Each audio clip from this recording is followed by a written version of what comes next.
Yan.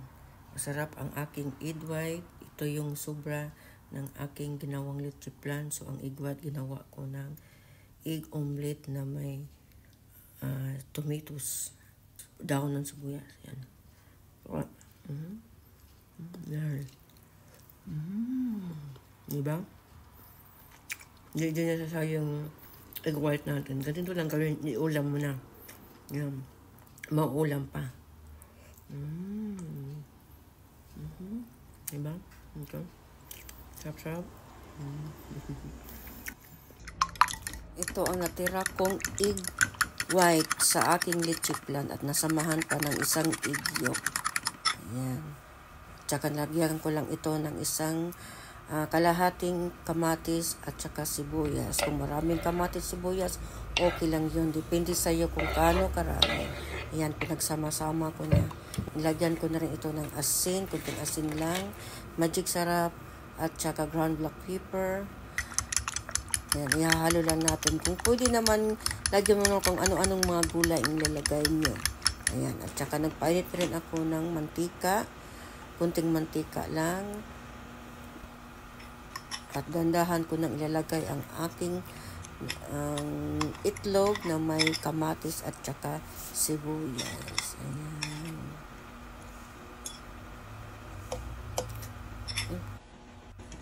Yan, kapag ganito na, kapag naluto na ang nasa ilalim, pwede na natin itong ipo-fold. Dandahan lang natin ipo-fold para hindi madurog ang ating itlog. Ganyan lang. At saka itabi lang natin muna. At saka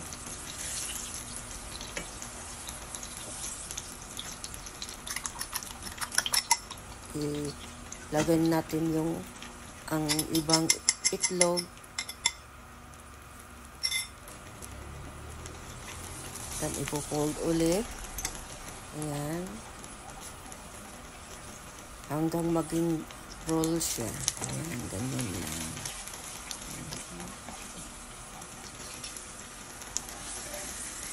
Huwag lang natin masyadong lulutuin ng masyado para juicy ang ating omelette. Ganyan lang. Ayan, luto na ito. Tamang-tama na ito. Ganito lang paluto.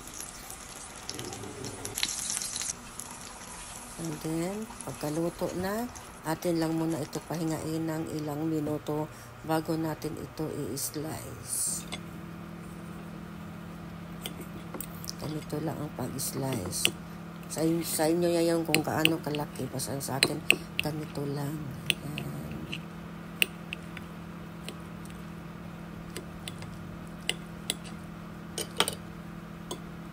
Diba? Masarap tingnan. Ayan.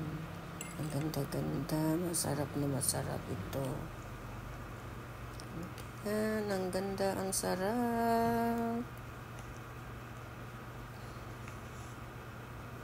Thank you for watching. Bye-bye.